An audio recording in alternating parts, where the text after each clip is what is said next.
அங்க பாருங்க, அவ எவ்வளவு சந்தோஷமா விளையாண்டுட்டு இருக்கான்னு. அந்த சந்தோஷம் தான் எல்லாத்துக்கும் பெரிய மருந்து. அவன் மறுபடியும் என்னை ஏமாத்திட்டு போயிட்டான். நீ இங்க இப்படி இருக்க, அங்க என்னன்னா குடும்பத்தோட கூத்து அடிச்சுக்கிட்டு இருக்கான். இந்த 5 வருஷத்துல சந்திரோட இன்டென்ஷன்ஸ புரிஞ்சிக்க முடியாத முட்டாளா இருந்திருக்கேன்.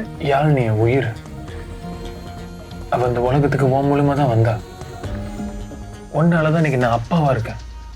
இல்லை உங்க மகனோ மகளோ இருந்தாங்க. இப்போ நான் 3வது ஆளு அங்கே வந்து அவங்களுக்கு அன்கம்ஃபர்டபுளாக இருக்குன்னு சொல்லிட்டு கிளம்பிட்டாங்க.